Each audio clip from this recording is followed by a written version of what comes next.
Hello everybody, it's Joanne here. Welcome to Perky Penny Paper Arts. Today we're going to make this fun and sparkly mermaid hide-and-seek card. For more information, please visit my blog at www.perkypennypapers.com and follow my Instagram at perkypennypapers. If you enjoy this video, please like it and share it and subscribe to my channel to see when new videos are uploaded. A list of supplies is available in the description of this video. Thank you so much for spending your time with me today.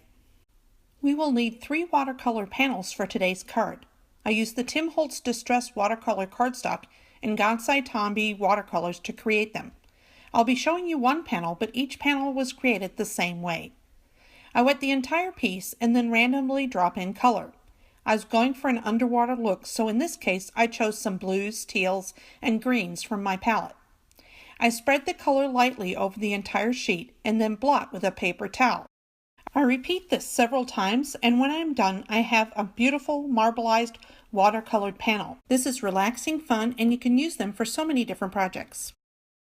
To create the whimsical backdrop, I'll use the My Favorite Things fringe scallop border to cut these watercolor panels. There are 2 in the set, and I'll be using the curved one for the project today. These are versatile dies that can be used to create fun backgrounds, party banners, grass, and more. I'm going to use the fringe die on this gold paper as well. Now that I have all these fun strips cut, it's time to determine where I'd like to put my sentiment. I have chosen the You Are Mermazing stamp from the Mermazing set from My Favorite Things. Before I make the cut, I will check the positioning of the stamp to make sure everything will fit correctly. When the card base is cut, I'll use my MISTI to stamp the sentiment with Versamark ink and then heat emboss it with Ranger Gold embossing powder. And now we've come to the fun part. I laid the card flat so I'd be able to glue to the front of the card without it affecting the inside and my sentiment. Using the Nuvo Deluxe adhesive, I applied a small line of glue to the edge of the fringe. This glue has a fine tip and made this job very easy. I've been using it for a few weeks now, and it doesn't clog and it's a dream to work with. Starting at the die cut edge, I apply the first strip following the edge.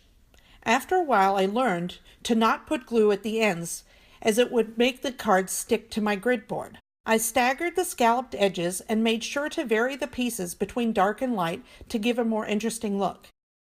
I placed the gold scallops after every third watercolor one. When I got to the top, I decided to trim the edges to get a better look at my project and decided to frame the top with a straight row each of the gold and watercolor fringes. Who doesn't love a little bling? I used Spectrum Noir sparkle pens to add shine to the front of the card. As it is, it's a really beautiful card, but I wanted to add another fun element. I took one of the mermaids out of the Mermazing stamp set and colored it with Copic markers. I'm speeding through this to save time as my goal is short and sweet videos. There are many ways you can color the mermaid, and I don't think any of them are wrong. Play, have fun, and make it your own. There are some great coloring tutorials for this on YouTube.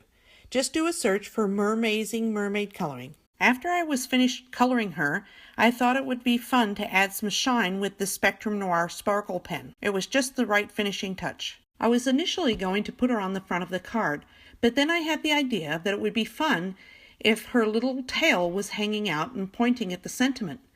And then when they opened the card, they would get the little mermaid surprise. The tail makes a great anchor to keep the card closed as well. Our little mermaid is then popped up with Scotch foam tape. And there you have it. We found our little hide-and-seek player.